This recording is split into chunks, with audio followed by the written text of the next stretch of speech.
Well, hello there and welcome back to my channel. Today we're looking at this little guy here. It's a little board from Matek and it's a crossfire to PWM converter board. So what does that mean?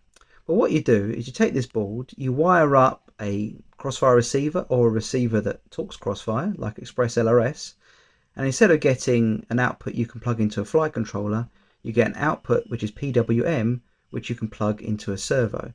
So you can use wonderful little Express LRS receivers, which is what I've got here, and you can plug them into your plane, into your boat, into your car, get all the features of Express LRS, the great range, the low latency, but you can get them on a plane, which is a really useful little gadget.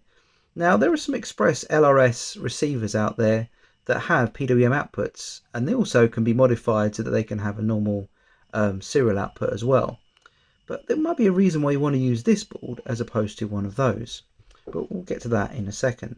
So what we got here, we get in the pack, we get the little board, and then we get these three lines of pins here that you have to solder on yourself. You get another little section of pins to connect. Don't know if you can see that, if it'll focus. It should do. To connect your receiver to the board, and then you get some bent pins on the end to connect to this row of pins here, which will show we'll get to in a second. Connect it up in the normal way. There's a ground and a voltage, and then there's also a TX and an RX, and you just solder them in the right order, which is pretty straightforward. And then when you turn it on, it talks to the little board, and then that then talks to your servos, and you get movement in the linkage. We've got 6 outputs here, and that's one of the first things that makes this perhaps worthy of your consideration, because it's got 6 outputs on it. Channels 1 through 4, and then 2 switching channels. Now with Express LRS, channel number 5 is only 2 position switch, usually used for an arm, but you could use it for something else, perhaps in a plane, maybe some flaps, or your landing gear, your retracts. You could connect that up to that. It's either off or on.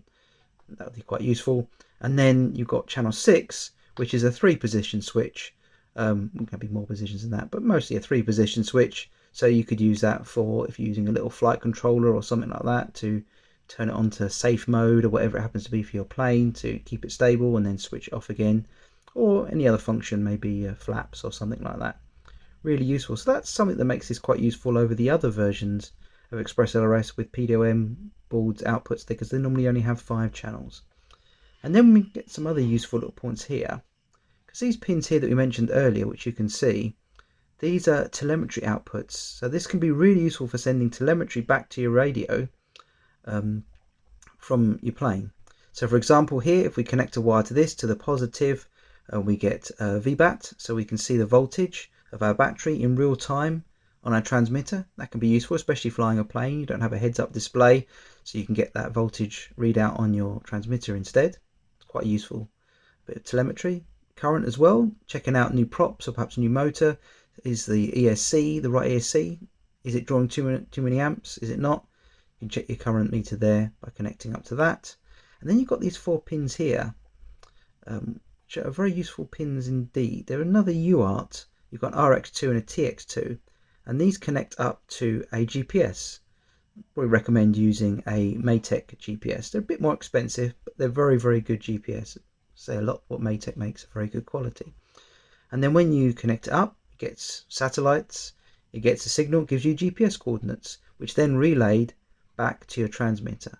Now for a lot of people that's not very useful, but for some people I think that would be very, very useful, especially if they're doing perhaps long range with their plane or other bits and pieces with their plane, or simply giving you some GPS coordinates. If your plane crashes, you can then see where it was, perhaps if you lost signal, or where it was where it is now as it's crashed, sitting there waiting for you to go and pick it up.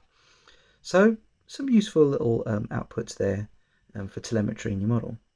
Now this is the EP1, I think it's called, so it's a happy model little receiver, nothing too complicated. I've got an unusual little flat antenna on here, trying to give that a go and see how that affects performance and range. I really don't like the little antennas that come with it, they're not very good quality, so I'm trying to put aftermarket ones on there and see how they work.